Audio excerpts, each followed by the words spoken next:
Hello viewers, কেমন আছেন আপনারা? আপনাদের জন্য আমি first time voice over video বানাচ্ছি।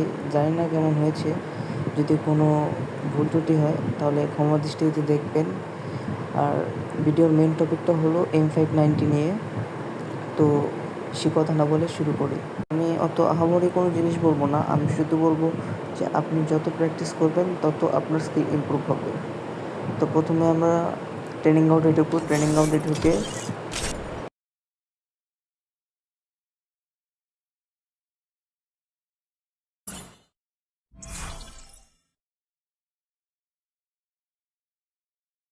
আমরা ট্রেনিং গ্রাউন্ডে এসে গেছি। এখন আমরা আমাদের M590টা হাতে নেব।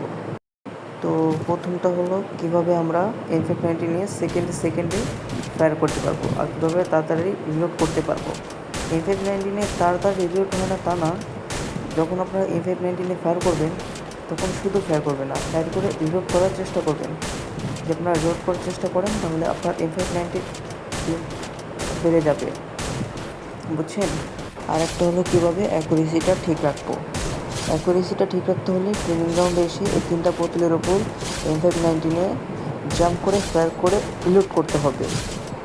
একটা গুলি মিস দেওয়া যাবে না। যদি একটা গুলি মিস দেন তাহলে ভাববেন যে আপনি এখনও আপনার অ্যাকুরেসিটা ঠিক হয়নি।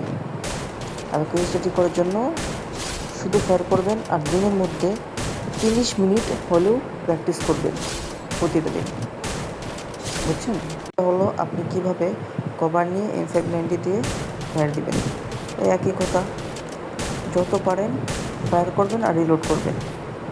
শুধু ফায়ার করবেন আর রিলোড করবেন, আর একটা কভারে থেকে 60 ডিগ্রি ঘুরে ফায়ার করবেন আর রিলোড করবেন। আর চেষ্টা করবেন জাম্প করে ফায়ার করার, বুঝছেন? তো ভিউয়ার্স, আজকের জন্য এতটুকুই। জানি না কতটুকু সাহায্য করতে পেরেছি। আমি যতটুকু পারি ততটুকু দিয়ে সাহায্য করার চেষ্টা করেছি আপনাদের উপর। এখন সব কিছু আপনাদের উপর, আপনি কতটুকু প্র্যাকটিস করেন না করেন সব কিছু আপনার উপর। তো যদি ভিডিওটা ভালো লাগে লাইক করে দেন, সাবস্ক্রাইব করে দেন। আর ভিডিওটা বড় বানাবো না, যতটুকু হয়েছে ততটুকুই যথেষ্ট। অন্য কোনো দিন দেখা হবে। আল্লাহ হাফেজ।